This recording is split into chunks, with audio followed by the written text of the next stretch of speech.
জাতীয় নাগরিক পার্টি এনসিপির দেয়া স্বতন্ত্র মৌলিক সংস্কার প্রস্তাবগুলো পর্যালোচনার পর দ্বিতীয় পর্যায়ের আলোচনায় প্রতিফলন হবে বলে জানিয়েছেন জাতীয় ঐকমত্য কমিশনের সহসভাপতি অধ্যাপক আলী রিয়াজ।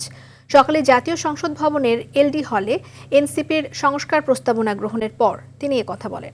এনসিপির সদস্য সচিব আক্তার হোসেন বলেন, ক্ষমতার ভারসাম্য, বিকেন্দ্রীকরণ এবং জবাবদিহিতার জন্য মৌলিক সংস্কার জরুরি। নাজমুল হুদার রিপোর্ট।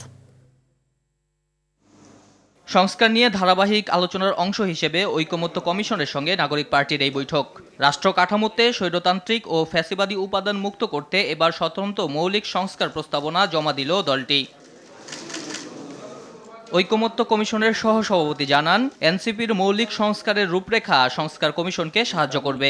আমরা চেষ্টা করছি একটি জাতীয় সনদ তৈরি করতে, যার লক্ষ্য হচ্ছে ভবিষ্যতে বাংলাদেশের একটি গণতান্ত্রিক রাষ্ট্র প্রতিষ্ঠার একটা পথরেখা তৈরি করা। সেই প্রক্রিয়ায় আপনাদের এই মৌলিক সংস্কারের রূপরেখাগুলো আমাদের অবশ্যই সহযোগিতা করবে। এনসিপির সদস্য সচিব জানান, গণহত্যার বিচার ও সংস্কার কাজ দৃশ্যমান হলেই সরকারের বেঁধে দেওয়া সময়ে নির্বাচন হতে পারে। এবছরের ডিসেম্বর থেকে সামনের বছরের জুনের মধ্যে নির্বাচন অনুষ্ঠিত হতে পারে।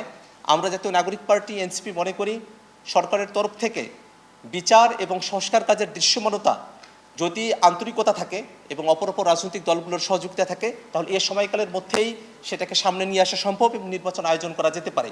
বিভিন্ন গুরুত্বপূর্ণ মন্ত্রণালয়ের সংসদীয় স্থায়ী কমিটির সভাপতি বিরোধী দল থেকে বানানো এবং দলীয় প্রতীক ছাড়া স্থানীয় নির্বাচনের পক্ষে মত দিয়েছে এনসিপি। বেশ কিছু স্থায়ী কমিটি, যেমন আমরা যদি বলি pack, PSC, public accounts committee, পরিকল্পনা রিলেটেড যেটা আমাদের মন্ত্রণালয় রিলেটেড, জনপ্রশাসন মন্ত্রণালয় রিলেটেড এবং স্বরাষ্ট্র মন্ত্রণালয় রিলেটেড, স্পেশালি এই চারটা মন্ত্রণালয় বা সংসদীয় যে আমাদের স্থায়ী কমিটিগুলো থাকে, এই ক্ষেত্রে ওই স্থায়ী কমিটিগুলোর প্রধান বিরোধী দল থেকে হতে হবে। গত 53 বছরে দেশের শাসন কাঠামোতে স্বৈরতান্ত্রিক ও ফ্যাসিবাদী উপাদান থাকায় জনগণ নিপীড়ন ও নির্যাতনের শিকার হয়েছে বলে জানান জাতীয় নাগরিক পার্টির নেতারা। রুট পর্যায়ে ফ্যাসিজমকে প্রতিষ্ঠা করার চেষ্টা করা হয়েছে। নাজমুল হুদা, RTV, ঢাকা।